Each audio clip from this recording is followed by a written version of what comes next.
Hey everyone, David C. Anderson here coming at you from the Knife Center, and today we're going to be looking at two kings of the ultralight pocket knife scene. It's the Benchmade Bugout versus the Spyderco Para 3 Lightweight.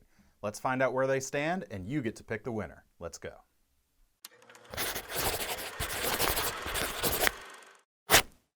Now, despite the difference in price, we can see these two knives being cross-shopped very easily, as they sport some of the same elements to appeal to folks looking for high-performance cutting in a package that won't weigh you down. Both feature slim synthetic handles. The Para 3 Lightweight is formed with Spyderco's famous bidirectional FRN texturing.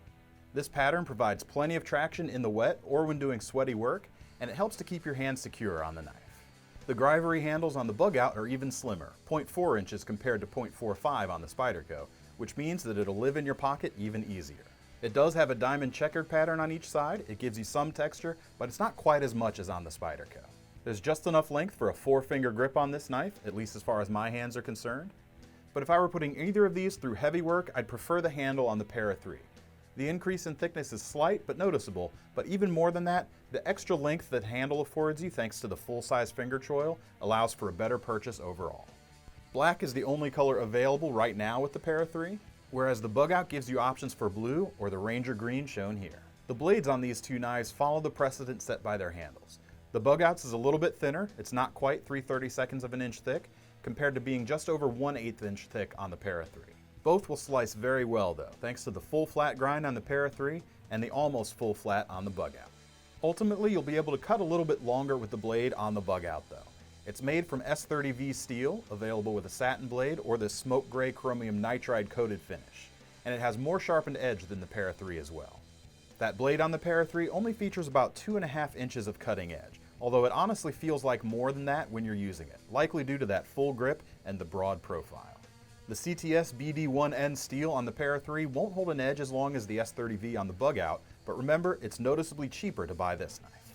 The only other thing to note about the blades is that the Bugout's available with a partially serrated edge if your needs warrant it, but for EDC and ease of sharpening, we much prefer these plain edge versions. Speaking of EDC, these blades are both versatile enough for a wide range of uses. Combining a straight edge and a little bit of belly that's not too aggressive, they're perfect for general utility. Another nice thing that ties these two knives together is the parity of their locking mechanisms. Both the compression lock on the Para 3 and the axis lock on the Bugout allow you to open and close the blade safely without moving your fingers into the path of the blade, keeping your digits safe. They both also enable you to flick the blade open and close very easily, just by holding the lock back and twisting your wrist just so. If you prefer to open your blade more deliberately, the Bugout comes with an easy pair of dual thumb studs. It sports a nice anodized gold color that really looks good against the gray of the blade.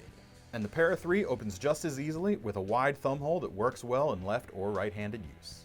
One thing to note, if you are left-handed, the axis lock will likely be easier to operate in southpaw configuration, thanks to that lock bar that goes all the way through the handles and is accessible from either side.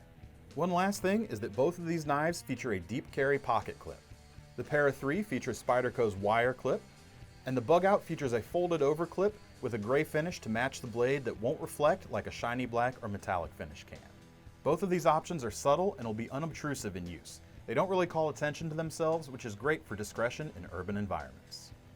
For lightweight knives with a lot of capability, the Benchmade Bugout and the Spyderco Para 3 Lightweight get a lot of things right. Both would make a phenomenal ultralight EDC, but picking a winner is tough. Do you go for the more affordable Spyderco or the Benchmade with more premium steel? This one's really hard for me, but luckily I don't have to make the decision, you do. Be sure to let us know in the comments which one you would carry and what swayed your decision. In the meantime, if you want to get your hands on either of these knives, click the link in the description below to head over to knifecenter.com.